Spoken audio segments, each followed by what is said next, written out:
दोस्तों विचार करिए, सोचिए कि एक तरफ तो पिछले कुछ वर्षों में 20 से ज्यादा नन्स की बिल्कुल मिस्टीरियसली, रहस्यमय तरीके से डेड बॉडीज मिलती है। उन पर कोई आउटरीच नहीं, कोई जांच नहीं, कहीं पर कोई चर्चा नहीं, उन केसेस को दबा दिया जाता है। इसके अलावा कई सारी नन्स रस्तों पर आकर रोती है, बिलखती है, आंसू बहाती है, पादरी फ्रैंको मुलक्कल के अगेंस्ट उस पर कार्रवाई हो इसकी मांग करते हुए। कई सारी नन्स इस पर गवाही देती है, पर ऐसे ही चुटकी बजाते हुए उसे बेल मिल जाती है। जिस नन ने प्रोटेस्ट की उसे एक्सपेल कर दिया जाता है, जिसने न्याय की मांग की उसे निष्कासित कर दिया जाता है। वो नन वेटिकन में लेटर लिखती है, फिर भी मीडिया में कोई आउटरीच नहीं, कोई भी फेमिनिस्ट, कोई भी लिबरल, कोई भी वोक इस पर कोई चर्चा नहीं कर रहा। और दोस्तों नन्स के अलावा आप बॉलीवुड का उदाहरण ले लीजिए। बॉलीवुड में कई सारे फिल्म मेकर्स पर कितने भयानक भयानक आरोप लगे हुए हैं। साजिद खान पर तो 1, 2, 3, 4 कितनी सारी एक्ट्रेसेस और मॉडल्स ने कैसे कैसे भयानक आरोप लगाए हुए हैं। वो आर्टिकल्स अगर हम पढ़े तो ऐसे अंदर से घिन आती है। इतने सारे आरोप, पर कहीं पर कोई आउटरीच नहीं, कहीं पर कोई चर्चा नहीं। वो स्मैश पेट्रियार्की की जो बातें करते हैं सब इस पर बिल्कुल शांत। साजिद खान के अलावा विकास बहल पर 1 से ज्यादा रेप के आरोप लगे हुए हैं, पर कथित रूप से एक कथित इंटरनल इंक्वायरी करके क्लीन चिट दे दी जाती है। भाई इंटरनल इंक्वायरीज के द्वारा ही अगर ऐसे क्लीन चिट दे देना है तो फिर न्याय व्यवस्था की, पुलिस प्रशासन की क्या आवश्यकता है। इन सारे आरोप लगने के बाद में इंडस्ट्री उसके अभी भी उस ऐसे फिल्म मेकर्स के साथ में काम कर रहे हैं।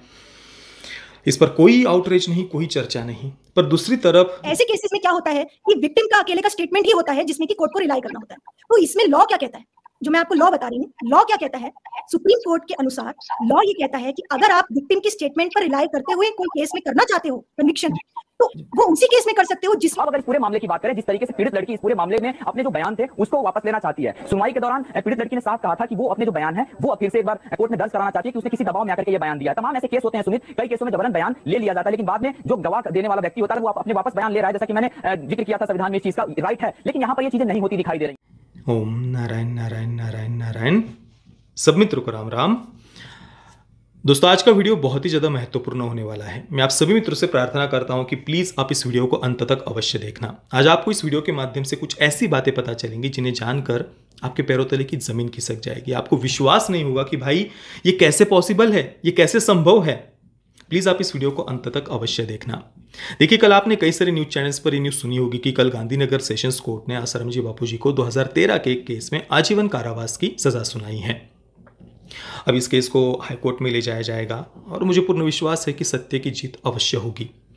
देखिए 2013 में जो कुछ भी बापूजी के विरुद्ध षड्यंत्र पूरा रचा गया था, 2 अलग अलग जगह पर केस किए गए थे, एफआईआर दर्ज करवाई गई थी। एक तो राजस्थान जोधपुर में और दूसरी गुजरात में।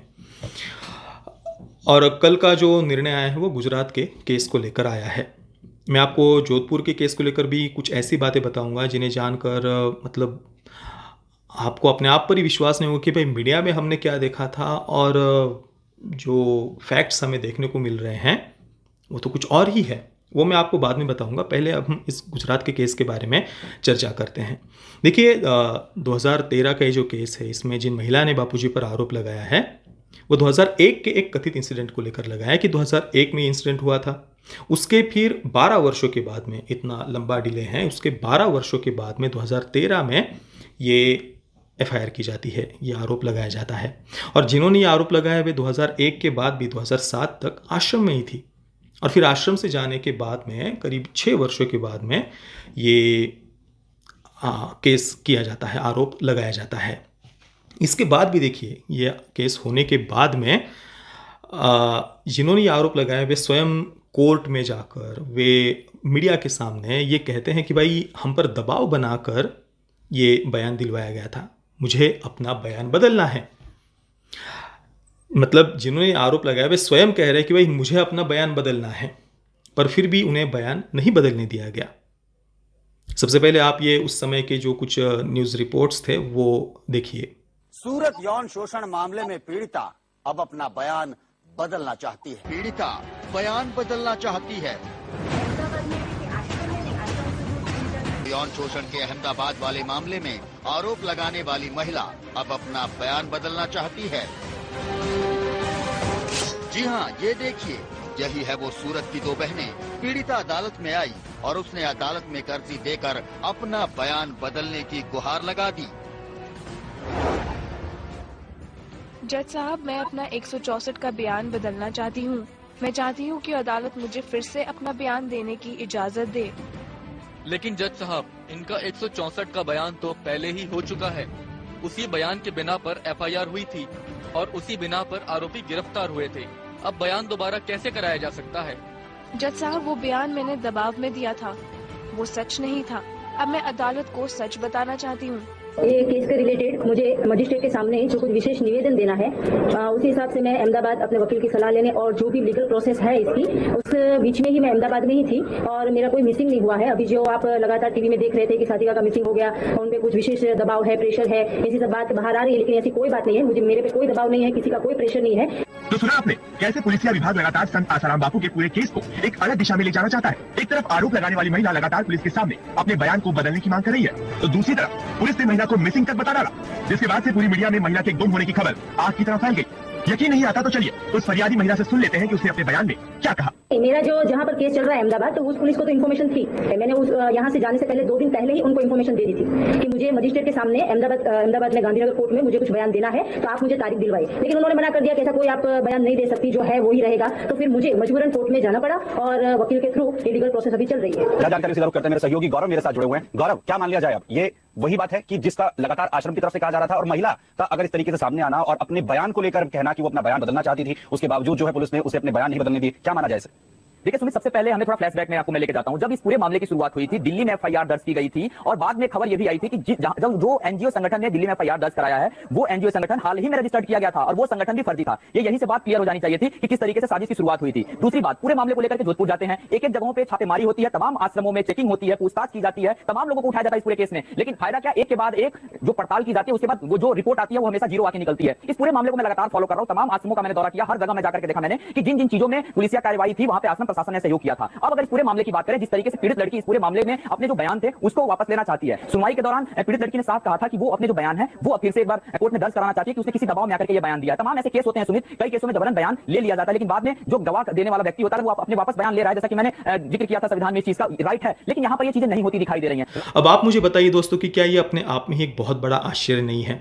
घटना बताई जा रही है 2001 की, फिर FIR होती है उसके 12 वर्षों के बाद में 2013 में, उसके बाद भी जो महिला आरोप लगा रही है वे स्वयं कह रही कि भाई मुझ पर दबाव बनाकर फिर ये बयान दिलवाया, मुझे अपना बयान बदलना है, पर फिर बयान नहीं बदलने दिया जाता। इसके पीछे क्या कारण है, क्या नहीं, क्यों ये दबाव बनाया गया, इसको लेकर कहीं पर भी मीडिया में कोई जांच हुई हो? मीडिया तो क्या जांच करेगी, मीडिया ने तो मतलब उस समय की परिस्थिति आप याद करिए, 2009 से लेकर के 13 के बीच में कैसे कैसे आश्रम के विरुद्ध षड्यंत्र हुए। 2009 का भी वो समय आपको याद होगा, कैसे झूठे झूठे आरोप लगाए गए थे कि भाई आश्रम में तांत्रिक क्रिया होती है, बच्चों की बलि दी जाती है।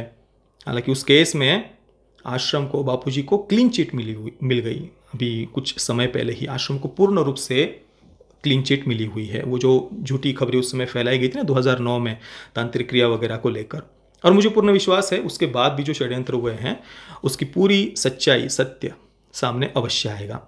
पर आश्चर्य देखिए, 12 वर्षों के बाद में केस होती है और जिन्होंने आरोप लगाए वे स्वयं कह रहे हैं कि भाई मुझे अपना बयान बदलना है, पर वो नहीं होता। और फिर उसके भी अभी 10 वर्षों के बाद में 2023 में ये फैसला सुनाया जाता है, यानी आज से 22 वर्ष पहले की ये घटना। अब इसके दूसरी तरफ आप देखिए, जो पादरी फ्रैंको मुलक्कल, उसके केस के बारे में मैंने कई बार हमारे चैनल पर बताया हुआ है। जो फ्रैंको मुलक्कल पादरी है उस पर रेप का आरोप लगाया जाता है। 30 से ज़्यादा, करीब 39 के करीब गवाह होते हैं, वे गवाही देते हैं। जो नन्स है वे सड़कों पर आकर प्रोटेस्ट करती है, रोती है, बिलखती है, आंसू बहाती है कि हमें न्याय चाहिए, इस पादरी फ्रैंको मुलक्कल पर कार्रवाई होनी चाहिए। पर उसे तुरंत ऐसे चुटकी बजाते ही बेल मिल जाती है। करीब 12 या 13 दिनों में ही बेल मिल गई थी। जबकि वहां पर जिन्होंने आरोप लगाया है वो ये नहीं कह रहे कि भाई हमें अपना बयान बदलना है या हम पर दबाव बनाकर ये बयान हमसे दिलवाया है, ऐसा कुछ भी नहीं है। वे नन्स सड़कों पर आकर रो रही है, आंसू बहा रही है, न्याय की मांग कर रही है, प्रोटेस्ट कर रही है। इतने सारे गवाह है, 1 से ज्यादा बार रेप का आरोप लगा हुआ है, फिर भी ऐसे चुटकी बजाते हुए बेल मिल जाती है। और विडंबना यहीं पर समाप्त नहीं होती। इसके बाद आप देखिए, जिस नन ने ये प्रोटेस्ट करवाया उसे एक्सपेल कर दिया जाता है, निष्कासित कर दिया जाता है। और उसके बाद में जिस नन को जिसने प्रोटेस्ट करवाई उसे एक्सपेल कर दिया गया। वो न्याय मांगने के लिए वेटिकन में लेटर लिखती है कि भाई मेरे साथ अन्याय हुआ है, मुझे न्याय चाहिए। मैंने तो केवल न्याय की मांग की थी कि फ्रैंको मुलक्कल पर कार्रवाई होनी चाहिए, पर कार्रवाई तो हुई नहीं। कोर्ट से भी बेल मिल गई और उस नन को ही एक्सपेल कर दिया गया, निष्कासित कर दिया गया। पर देखा आपने हमारे देश के कोई फेमिनिस्ट, कोई मीडिया ने इस पर कभी चर्चा की हो, डिबेट्स की हो, इस पर कभी न्याय की मांग की हो कि भाई इतनी सारी नन्स रो रही है, बिलख रही है, उन्होंने न्याय की मांग की है, पर ऐसे चुटकी बजाते ही बेल मिल जाती है जो पादरी फ्रैंको मुलक्कल है उसे। यही नहीं, पिछले कुछ वर्षों में 20 से ज़्यादा नन्स के बिल्कुल रहस्यमय तरीके से उनकी डेड बॉडीज़ मिली है अलग अलग कॉन्वेंट्स में, अलग अलग जगह पर 20 से ज़्यादा नन्स की डेड बॉडीज़ मिली है। मतलब जो फ्रैंको मुलक्कल का केस है वो तो अलग ही है, और भी कई सारे पादरियों पर रेप के केस लगे हुए हैं, आरोप लगे हुए हैं, वो अलग ही है। उसके अलावा 20 से ज़्यादा नन्स के मिस्टीरियसली, रहस्यमय तरीके से उनकी डेड बॉडीज़ मिली हुई है। अभी 2020 में भी ऐसी ही एक घटना हुई थी, उस समय मैंने इस पर वीडियो बनाया था, आप अभी भी हमारे चैनल पर वो वीडियो देख सकते हैं। मैंने पूरा डिटेल में इस पर चर्चा की हुई है कि कैसे ये 20 से ज़्यादा नन्स के मिस्टीरियसली डेड बॉडीज़ मिली हुई है और उन केसेस को कैसे दबा दिया जाता है। उनकी कोई जांच नहीं होती, कोई मेडिकल जांच नहीं होती, उनको उन केसेस को बिल्कुल बस दबा दिया जाता है। मीडिया भी इस पर कोई चर्चा नहीं करती कि भाई इतनी सारी नन्स की डेड बॉडीज़ कैसे मिल रही है। और दूसरी तरफ जो महिला आरोप लगा रही है वो स्वयं आरोप, मतलब 12 वर्ष पहले की वो इंसिडेंट बताया जा रहा है। फिर उसके बाद 12 वर्ष के बाद आरोप होता है, उसके बाद भी ये कहा जाता है कि भाई दबाव बनाकर बयान दिलवाया, बयान बदलने की मांग की जाती है, बयान बदलना है, बयान बदलना है, बयान बदलना है। फिर भी एक सिंगल दिन की परोल नहीं, बेल नहीं बापूजी को। और इससे भी बड़ी विडंबना, इससे भी बड़ा आश्चर्य तो जोधपुर का केस है। उसके बारे में भी मैं आपको कई सारे फैक्ट्स आगे बताऊंगा, पर उससे पहले ये जो अहमदाबाद का केस है उसको लेकर एडवोकेट जो कीर्ति आहूजा जी है उन्होंने इस पर क्या कहा है वो आप सुनिए। हाँ, अहमदाबाद केस में भी मेरे पास जो फाइल आई है वो करीबन 11,000 पेजेस की फाइल है। तो अब 11,000 पेजेस मैं 10-12 दिन में तो नहीं पढ़ पाई हूँ, लेकिन जो कुछ पेजेस मैंने पढ़े हैं उस हिसाब से मैं आपको यहाँ पर बताऊँ। अहमदाबाद केस में क्योंकि मैंने कंप्लेनेंट का एविडेंस पढ़ा है, तो उसमें जो मैंने कुछ चीज नोटिस की जो कि एक्विटल के लिए मुझे लगता है कि केस बनता है। देखिए, सबसे पहले तो इसमें जो 12 साल का आपने डिले बोला है, ये अपने आप में ही सस्पिशन का सबसे बड़ा पॉइंट है, क्योंकि 12 साल एक छोटा डिले नहीं होता है। मैं खुद एक लॉयर हूं और मैं कितने क्रिमिनल केसेस आर्ग्यू करती हूं, तो हम 3 दिन के 4 दिन के डिले भी काउंट करते हैं। 4 दिन का डिले भी हम कोर्ट में आर्गुमेंट में यूज करते हैं कि देखिए इसमें डिले है, और यहाँ पे तो दिनों का नहीं है, यहाँ पे 12 साल का डिले है। सबसे पहली बात तो ये है। तो डिले में अगर कोई केस आता है तो सबसे पहले वो सस्पिशन की नजर से ही देखा जाना चाहिए, और ऊपर से इनऑर्डिनेट डिले के बाद अगर वो डिले एक्सप्लेन्ड नहीं है, जैसे मान लो कि कोई कारणवश आप अच्छा कोई कारण कोर्ट में दे देते हैं जो कि जस्टिफाइड रीजन हो कि आप डिले से क्यों आ रहे हैं, तो वो डिले फिर भी रेयर केसेस में जस्टिफाई माना जाता है।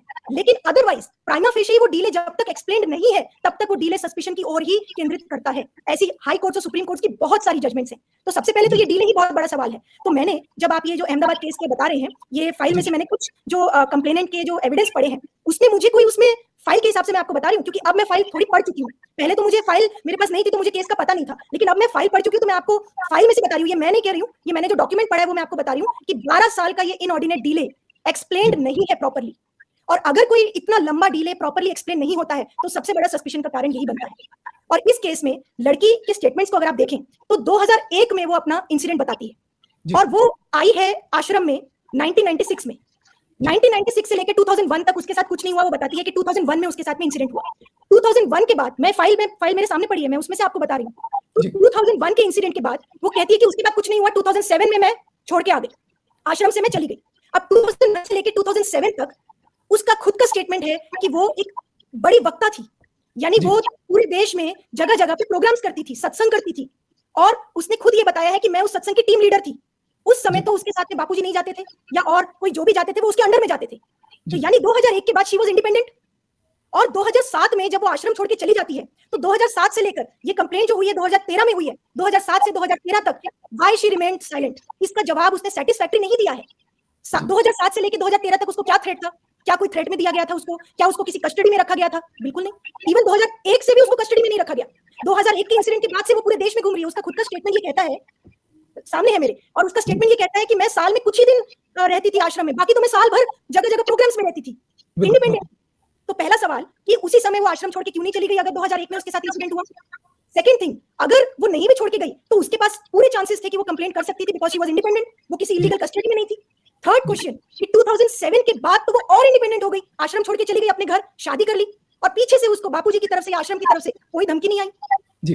सो why didn't you file the complaint at that time? इसका कोई रीजनेबल आंसर नहीं है। और डिले का एक्सप्लेनेशन सबसे बड़ा ये होता है कि मैं थ्रेट में थी या मैं कस्टडी में थी या मुझे थ्रेट दिया जा रहा था, लेकिन ऐसा कोई एलिगेशन नहीं है कि 2007 से 2013 तक थ्रेट दिया गया हो। अब आपको दूसरे सवाल पे आती हूँ, जो आपने कहा कि इसमें अहमदाबाद की वो इंसिडेंट बता रही है, लेकिन कंप्लेंट करने के लिए वो सूरत गई है और सूरत में जाके उसने 0 एफआईआर की है, और सूरत से फिर वो 0 एफआईआर ट्रांसफर होकर अहमदाबाद आई है। पहली बात तो मैं आपके साथ साथ यहाँ सभी दर्शकों को बता दूं कि 0 एफआईआर क्या होती है। 0 एफआईआर का मतलब लीगली क्या होता है कि अगर आपके साथ कोई क्राइम हो गया और आप अर्जेंटली कंप्लेंट करना चाहते हो, तो लॉ आपको ये कहता है कि कोई बात नहीं, आप अगर क्राइम के इंसिडेंट वाले लोकेशन पर, जुरिसडिक्शन पर कंप्लेंट नहीं कर पाते हो, तो आप इमीडिएटली रिलीफ लेने के लिए कहीं भी किसी भी पुलिस स्टेशन पे जाके 0 एफआईआर कर दो। ये 0 एफआईआर का प्रोविजन उन लोगों के लिए बनाया गया था जिनको अर्जेंटली इमीडिएटली रिलीफ चाहिए और वो जुरिसडिक्शन तक जाने में असमर्थ है। बिल्कुल। लेकिन यहाँ पर केस क्या है कि वो अपने जुरिसडिक्शन में मौजूद है, लेकिन वो जुरिसडिक्शन छोड़ के वो सूरत जा रही है 0 एफआईआर कराने के लिए। तो ये बिल्कुल ऑपोजिट बात है। 0 एफआईआर का जो प्रोविजन है वो किस लिए बनाया गया, किसके लिए बनाया गया? उन विक्टिम्स के लिए बनाया गया जो जुरिसडिक्शन तक नहीं पहुंच सकते। तो भाई किसी भी आप कहीं भी हो, आप बगल के पुलिस स्टेशन, थाने में जाके बोल दो और फिर वो सही जगह पे जाके ट्रांसफर कर देंगे। लेकिन यहाँ पे तो ऑपोजिट होगा, कि वो है जुरिसडिक्शन अहमदाबाद में और वो गई है सूरत। ये बहुत ही स्ट्रेंज बात है। थर्ड थिंग जो आपने कही कि इसमें बिल्कुल चूज करके पुलिस स्टेशन चूज किया गया है, स्पेसिफिक पुलिस स्टेशन में जाके जिनके पास कंप्लेंट की गई है। आपने ये बताया कि जो कमिश्नर है उन्होंने कंप्लेनेंट के हस्बैंड को अगर फेवर दिया है नौकरी का या घर के रूप में भी फेवर दिया है, तो ये एब्सोल्युटली केस में उठाना चाहिए आपको ये पॉइंट, और लीगली ये एक अच्छा लीगल पॉइंट है डिफेंस के लिए। और अहमदाबाद केस क्योंकि अभी जजमेंट नहीं आई है, तो मैं ये उम्मीद करती हूँ कि इस केस में ये पॉइंट अच्छे से उठाया जाए, because this is a very good point of defence कि अगर इन्वेस्टिगेटिंग ऑफिसर या जिसने कंप्लेंट दर्ज की है वही अगर कंप्लेनेंट को किसी भी प्रकार से फेवर दे रहा है, तो ये बहुत ही ज्यादा प्रोसिक्यूशन के लिए अगेंस्ट पॉइंट है और डिफेंस के लिए फेवरेबल पॉइंट है। अगर कोई केस में इतना डिले होता है तो एविडेंस भी कोई नहीं होता, ना मेडिकल एविडेंस हो सकता है, ना ही कोई डायरेक्ट एविडेंस, ना फॉरेंसिक एविडेंस, कुछ भी इतने साल बाद कलेक्ट नहीं किया जा सकता। तो ऐसे केसेस में क्या होता है कि विक्टिम का अकेले का स्टेटमेंट ही होता है जिसमें कि कोर्ट को रिलाई करना होता है। तो इसमें लॉ क्या कहता है, जो मैं आपको लॉ बता रही हूँ, लॉ क्या कहता है? सुप्रीम कोर्ट के अनुसार लॉ ये कहता है कि अगर आप विक्टिम की स्टेटमेंट पर रिलाई करते हुए कोई केस में करना चाहते हो कन्विक्शन, तो वो उसी केस में कर सकते हो जिसमें उस विक्टिम का स्टेटमेंट कॉन्टिन्यूअसली ट्रस्टवर्दी रहा हो, यानी वो शुरू से वो विक्टिम कंसिस्टेंट रही हो अपने स्टेटमेंट में। और स्टेटमेंट का मतलब ठीक है, छोटी मोटी चीजें नहीं, लेकिन जो क्रक्स ऑफ द मैटर है, जो कि पर्टिकुलर ऑफेंस की तरफ केंद्रित करते हुए जो बयान है जिसको हम क्रक्स बोलते हैं, उतना जो पर्टिकुलर रेलिवेंट पार्ट है उस पार्ट में वो विक्टिम का स्टेटमेंट स्टार्टिंग से लेके एंड तक कंसिस्टेंट रहना चाहिए, तभी वो विक्टिम रिलायबल मानी जाएगी, तभी विक्टिम के स्टेटमेंट को ट्रस्टवर्दी माना जाएगा, और तभी आप विक्टिम के सोल स्टेटमेंट पर कन्विक्शन कर सकते हो। ये सुप्रीम कोर्ट की गाइडलाइन है और हर केस में यही फॉलो होता है। तो अगर अहमदाबाद केस की बात अब हम करें इस लॉ को अप्लाई करते हुए, तो विक्टिम का जो स्टेटमेंट है मेरे सामने, इसमें स्टेटमेंट मैं आपको बताऊं तो विक्टिम के स्टेटमेंट्स कितनी बार दर्ज हुए हैं, जो मैं फाइल देख रही हूँ, जिस फाइल में से मैंने ये नोट किया है कि 1 2 3 4 5 6 7 8 बार विक्टिम के स्टेटमेंट्स ट्रायल से पहले हुए हैं, उसके बाद से ट्रायल कोर्ट में हुआ है, यानी 9 बार उसके स्टेटमेंट हुए हैं। और जो मैंने एविडेंस ही पढ़े स्टेटमेंट्स, विक्टिम का स्टेटमेंट हर स्टेज पर इंप्रूव हो रहा है, वो हर स्टेज पर कुछ ना कुछ ऐड कर रही है। तो क्या ऐसे विक्टिम को रिलायबल मानना चाहिए? क्या ऐसे विक्टिम को ट्रस्टवर्दी मानना चाहिए? सुप्रीम कोर्ट का लॉ कहता है कि नहीं। दोस्तों विचार करिए, सोचिए कि एक तरफ तो पिछले कुछ वर्षों में 20 से ज्यादा नन्स की बिल्कुल मिस्टीरियसली, रहस्यमय तरीके से डेड बॉडीज मिलती है, उन पर कोई आउटरीच नहीं, कोई जांच नहीं, कहीं पर कोई चर्चा नहीं, उन केसेस को दबा दिया जाता है। इसके अलावा कई सारी नन्स रस्तों पर आकर रोती है, बिलखती है, आंसू बहाती है, पादरी फ्रैंको मुलक्कल के अगेंस्ट उस पर कार्रवाई हो इसकी मांग करते हुए। कई सारी नन्स इस पर गवाही देती है, पर ऐसे ही चुटकी बजाते हुए उसे बेल मिल जाती है। जिस नन ने प्रोटेस्ट की उसे एक्सपेल कर दिया जाता है, जिसने न्याय की मांग की उसे निष्कासित कर दिया जाता है। वो नन वेटिकन में लेटर लिखती है, फिर भी मीडिया में कोई आउटरीच नहीं, कोई भी फेमिनिस्ट, कोई भी लिबरल, कोई भी वोक इस पर कोई चर्चा नहीं कर रहा। और दोस्तों नन्स के अलावा आप बॉलीवुड का उदाहरण ले लीजिए। बॉलीवुड में कई सारे फिल्म मेकर्स पर कितने भयानक भयानक आरोप लगे हुए हैं। साजिद खान पर तो 1 2 3 4 कितनी सारी एक्ट्रेसेस और मॉडल्स ने कैसे कैसे भयानक आरोप लगाए हुए हैं। वो आर्टिकल्स अगर हम पढ़े तो ऐसे अंदर से घिन आती है, इतने सारे आरोप, पर कहीं पर कोई आउटरीच नहीं, कहीं पर कोई चर्चा नहीं। वो स्मैश पेट्रियार्की की जो बातें करते हैं सब इस पर बिल्कुल शांत। साजिद खान के अलावा विकास बहल पर 1 से ज्यादा रेप के आरोप लगे हुए हैं, पर कथित रूप से एक कथित इंटरनल इंक्वायरी करके क्लीन चिट दे दी जाती है। भाई इंटरनल इंक्वायरीज के द्वारा ही अगर ऐसे क्लीन चिट दे देना है तो फिर न्याय व्यवस्था की, पुलिस प्रशासन की क्या आवश्यकता है? इन सारे आरोप लगने के बाद में इंडस्ट्री उसके अभी भी ऐसे फिल्म मेकर्स के साथ में काम कर रहे हैं। इस पर कोई आउटरीच नहीं, कोई चर्चा नहीं। पर दूसरी तरफ एक संत हैं जिन्होंने अपना संपूर्ण जीवन के 50 वर्ष देश, समाज और संस्कृति की सेवा में अर्पण किए। उन पर 2013 में 2 आरोप लगाए जाते हैं। पहला आरोप तो जोधपुर का केस, जिस एफआईआर में ही रेप का भी कोई उल्लेख नहीं है। मैं आपको वो सारे तथ्य फैक्ट्स आपको आगे बताऊंगा। उस एफआईआर में तक रेप का कहीं पर उल्लेख नहीं है।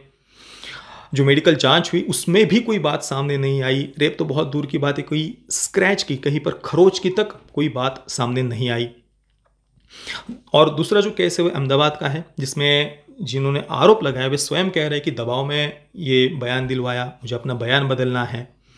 इन सब बातों के बावजूद भी मीडिया ने बिल्कुल कितने पक्षपाती तरीके से, किस प्रकार से कैसे कैसे शब्दों का उपयोग किया, कहीं पर भी ये जो फैक्ट्स ये सारी जो बातें हैं वो कहीं पर भी सामने उन्होंने आने नहीं दी। अब इसके बाद बात करते हैं जोधपुर के केस की। दोस्तों मैं कुछ क्लिप्स आपको यहाँ पर दिखाऊंगा। वो क्लिप्स देखने के बाद में आप अपने आप से प्रश्न पूछना, आप सोचना कि क्या अभी भी आपको लगता है कि बापूजी के विरुद्ध कोई षड्यंत्र नहीं हुआ है, कि बापूजी पर हुई एफआईआर में तक रेप का उल्लेख नहीं है, मेडिकल रिपोर्ट में भी ऐसी कोई भी बात सामने नहीं आई, पर फिर भी बापूजी पर पॉक्सो एक्ट लगाकर उन्हें एक षड्यंत्र के तहत फंसाया गया। वक्त हमारे साथ जोधपुर पुलिस कमिश्नरेट से deputy commissioner of police Ajay Pal Lamba साहब हैं। हम उनसे बात करेंगे। लांबा साहब, बहुत स्वागत आपका एबीपी न्यूज पे। किसी तरीके का दबाव जोधपुर पुलिस पर ऐसा लगता है? कहा गया जानबूझ के, बड़ा आदमी है, आसाराम वीआईपी है, इसके चलते आप लोग थोड़ा सा नरमी वाला रवैया अपना। नहीं, देखिए इसमें जो आरोप लगे हैं वो आरोप 376 के नहीं है। पहले दिन से हम ये कह रहे हैं, आप एफआईआर भी देख लें, एफआईआर में बच्ची ने 376 का आरोप नहीं लगाया। हम बार बार ये कह रहे हैं कि मेडिकल रिपोर्ट जो दिल्ली से आई है हमारे पास, मेडिकल रिपोर्ट में भी किसी भी तरह से 376 के आरोप के पक्ष में कोई एविडेंस नहीं है। वेरी फर्स्ट डे से हम ये कह रहे हैं कि 376 का ना कोई मेडिकल एविडेंस है, ना कोई पीड़िता ने आरोप लगाया है। पुलिस के पास कोई सीडी नाम की कोई चीज नहीं है, ना कोई ऐसी बात सामने। हाँ बिल्कुल, ये आधारहीन तथ्य है। इस तरह का कोई सीडी पुलिस के पास नहीं। कोई भी सर कोई मूवी या वीडियो क्लिप, ये तथ्यहीन बातें हैं। अहमदाबाद से आपने सीडी बरामद की है, ये गलत बात है। ये गलत बात है कि अहमदाबाद से कोई सीडी बरामद हुई हो, ये तथ्यहीन बात है। तो अपना मन टेलीविजन देख के बनाता नहीं हूँ, बिल्कुल नहीं। मैं रिकॉर्ड्स को देखता हूँ। अब ये रेप केस कहते हैं जोधपुर में, मैंने एफआईआर देखा, वहाँ पुलिस ने साफ लिखा है कि देयर इज नो रेप। और दिल्ली पुलिस ने तो लोकनायक जयप्रकाश नारायण हॉस्पिटल में रिपोर्ट लिया है कि एक स्क्रैच भी नहीं है। तो अब क्या बाकी केस क्या है उसमें कि ये 18 साल से कम लड़की है और उसने बयान दिया कि इन्होंने मेरे ऊपर हाथ लगाई। और पॉस्को जो नया कानून बनी है उसके अनुसार जो 18 साल से कम लड़की है उसके बयान को सही मान करके केस चलाना होता है। उसमें जो विटनेसेस थे, सुप्रीम कोर्ट ने मुझे कहा कि 6 विटनेसेस हैं, ये मटेरियल विटनेसेस हैं, इनका पूरा पूछताछ होने के बाद आप बेल के लिए अप्लाई कर सकते हैं। ये 6 का 6 जिंदा है, पूरा उनके बयान हो गई है। तो कौन कहाँ मर रहा है, किस विटनेस लिस्ट में है, ये तो टेलीविजन में मुझे दिखाई पड़ता है। जब मैं कागज में देखता हूँ उनका नाम नहीं दिखता। इसके पीछे कोई पैसा खर्च करके प्रचार कर रहे हैं। पर जितना पैसा उनके पास है वो शायद ही और किसी के पास होगा। वो अकलमंद से पैसा खर्च नहीं कर रहे हैं, ये इतना अर्थ है। आप लोग जो देखते होंगे वो ऐसे लोग हैं जो अकलमंद से कर रहे हैं। कि आसाराम जी बापू के ऊपर जो भी आक्षेप लगे हैं और जो भी केसेस दर्ज किए गए हैं वो दोनों केस झूठे हैं। ये फर्जी केस है और ये केस फर्जी है, झूठे है। मैं इसलिए नहीं कहता हूं कि मैं आसाराम जी बापू में श्रद्धा रखता हूं, मैं इसलिए कहता हूं कि पुलिस अधिकारी के नाते मैं कानून जानता हूं और उसकी एफआईआर पढ़ने के बाद मुझे पता चला है, मैं तो जेल में था, लेकिन जो भी कुछ हुआ है वो गलत हुआ है। ये उनका जो अरेस्ट हुआ है उस अरेस्ट के पीछे भी पॉलिटिकल फोर्सेस काम कर गए। आपको पता है जो पॉलिटिकल फोर्सेस मेरे पीछे पड़ गए थे, शाह साहब, जो पॉलिटिकल फोर्सेस मेरे पीछे पड़ गए थे वो ही पॉलिटिकल फोर्सेस उनके पीछे पड़ गए हैं और उनको जेल के अंदर भेजा हुआ है, क्योंकि वो राष्ट्रवादी थे। साध्वी प्रज्ञा को इसलिए जेल में भेज दिया क्योंकि वो राष्ट्रवादी है। आसाराम जी बापू को इसलिए जेल में भेज दिया क्योंकि वो सनातन हिंदू धर्म के रक्षक है। हाँ को लेकर है कि आगे क्या। देखिए, आसाराम बापू को जेल में डाला है एक एफआईआर में जिसमें प्रचार हुई है कि रेप का चार्ज है। मैंने वो FIR देखा। वो FIR जोधपुर में जहाँ ये कांड हुई वहाँ नहीं रजिस्टर हुआ, वो दिल्ली के सरोजिनी नगर में रजिस्टर हुआ। पर यहाँ भी पुलिस वालों को किसी ने दबाव डाला होगा, तो अपने बचाव के लिए उन्होंने उसको लोकनायक जयप्रकाश नारायण हॉस्पिटल में भेजकर जांच करा दी। जांच में लिखा है कि एक भी स्क्रैच नहीं है। रेप की बात छोड़िए। और जो वहाँ का SSP था उसने भी कहा कि रेप का आरोपी नहीं है। आरोपी नहीं है, वो बात सही है, मैंने FIR पढ़ी है। और फिर उन्होंने एक झूठा सर्टिफिकेट बना के उसको नाबालिगा बना दी, जबकि बालिग होने के सर्टिफिकेट भी मिल रहे हैं। बिल्कुल। और उसका वो कहते हैं ट्रायल तो होता ही नहीं है। अच्छा, जिस आरोप के लिए 3 साल सजा हो सकती है, उसमें 2.5 साल तो उनको जेल में हो रहे हैं। ये 77 के हैं, 77 साल के लिए। अरे तो जेल तक छोड़िए, लेकिन जेल तक छोड़िए, मैं कहता हूँ कि तरुण तेजपाल, उसका तो क्लोजर के टीवी ने सब बता दिया, उसको 3 महीने में दे दिया। इनका अब 2 साल से ज्यादा हो गया, 2.5 साल हो गया। तो ये इसके पीछे मैं बता रहा हूँ सब सोनिया गांधी के कहने पर गहलोत ने इस केस को किया। दोस्तों, हम कल्पना नहीं कर सकते, हम सोच नहीं सकते कि हमारे देश में फॉरेन फंडिंग से काम करने वाली जो मिशनरीज है, फॉरेन फंडिंग से काम करने वाली जो NGOs है, वो कितने ज्यादा ताकतवर है। कैसे एक संत को टारगेट करने के लिए पूरा का पूरा इकोसिस्टम लग जाता है। ये तो हम आज भी देख रहे हैं। आज भी अगर कोई धर्मांतरण को रोकने का प्रयास करता है, आज भी आदिवासी क्षेत्रों में जो फॉरेन फंडिंग से काम करने वाले NGOs ढोंग पाखंड से पैसे का लालच देकर जो धर्मांतरण करते हैं, उसमें अगर आज भी कोई रुकावट बनता है तो कैसे पूरा का पूरा इकोसिस्टम उन्हें टारगेट करने लग जाता है। यही नहीं, 2006 में संत लक्ष्मणानंद जी, जिन्होंने ओडिशा में अपना संपूर्ण जीवन उन्होंने समाज की सेवा की, जो फॉरेन फंडिंग से काम करने वाले जो NGOs है उनके विरुद्ध लोगों को जागृत किया, उन संत लक्ष्मणानंद जी की 2006 में बहुत ही ज़्यादा निर्ममता के साथ में हत्या कर दी गई। वे संत छोटी छोटी बच्चियों के आश्रम में गए हुए थे जन्माष्टमी पर प्रसाद को बांटने के लिए। इस केस में 7 क्रिश्चियंस को और एक नक्सली को, एक माओवादी नेता को सजा सुनाई गई थी कोर्ट के द्वारा। इसलिए मैंने कहा कि हमारे देश में ये जो फॉरेन फंडिंग से काम करने वाले जो मिशनरीज है, जो NGOs है, वो कितने ज़्यादा पावरफुल है, ये हम सोच नहीं सकते। जब आप कल्पना करिए, जब धर्मांतरण करने के लिए करोड़ों करोड़ों रुपए बहाए जाते हैं और अगर फिर उसके बीच में अगर कोई रुकावट बनता है तो सोचिए कैसे कैसे षड्यंत्र रचे जाते होंगे। और जैसा कि मैंने कहा, आज के समय भी ये षड्यंत्र होते हुए हम देखते हैं। धर्मांतरण में थोड़ा सा भी कोई रुकावट बनता है तो उसको साइड करने का कैसे प्रयास किया जाता है। सोचिए, बापूजी ने उस समय कार्य किए जब देश में कोई राष्ट्रवादी सरकार नहीं थी और कैसा एक हिंदू विरोधी वातावरण था, कैसे हिंदुओं को ही आतंकवादी सिद्ध करने का प्रयास किया जा रहा था, कैसे पाकिस्तानी आतंकियों को छोड़कर हिंदू संतों को झूठे केसेस में फंसाया जा रहा था, कर्नल पुरोहित जी को कैसे फंसाया गया था। उस समय बापूजी ने ही साध्वी प्रज्ञा जी, असीमानंद जी, कर्नल पुरोहित जी, इनके लिए कई बार सत्संग में न्याय की मांग की थी। कई सारी क्लिप्स आपको सोशल मीडिया पर अभी भी बापूजी की सत्संग की उस समय की मिल जाएंगी। काची कामकोटी पीठ के शंकराचार्य जयेंद्र सरस्वती जी को जब झूठे केस में फंसाया गया था 2004 में, तब बापूजी ही सड़क पर उतरकर उन्होंने धरना दिया था। तो कैसे कैसे षड्यंत्र हमारे संस्कृति के विरुद्ध लगातार होते आ रहे हैं, ये हम सभी देख रहे हैं। और कल्पना करिए, उस समय बापूजी ने जब ऐसे अपने देश और संस्कृति की रक्षा की, जब उन्होंने खुले सत्संग में वे बात करते थे, 1-2 नहीं, 10-20 नहीं, सैकड़ों अलग अलग आदिवासी क्षेत्रों में जाकर हजारों नहीं, लाखों आदिवासियों की बापूजी घर वापसी करवाते थे। वहां पर माचिस की तिल्ली से लेकर के, तेल से लेकर के, अनाज से लेकर के, कपड़ों से लेकर के, कंबल तक, ये सारी चीजें सैकड़ों आदिवासी क्षेत्रों में बापूजी वितरित करते थे, उनकी घर वापसी करवाते थे। और ये लगातार बापूजी ने 40 से ज्यादा वर्षों तक इस प्रकार से सेवा की है। तो दोस्तों, आप ही इन्हीं सब बातों को देखकर कल्पना करिए कि कैसे कैसे षड्यंत्र बापूजी के विरुद्ध हुए होंगे। ये सारे तथ्य जानने के बाद में, फैक्ट्स देखने के बाद में, आप इस पर क्या सोचते हैं, मुझे आप नीचे कमेंट में अवश्य बताना। ये वीडियो देखने के लिए आप सभी मित्रों का बहुत बहुत धन्यवाद। जय श्री राम, वंदे मातरम।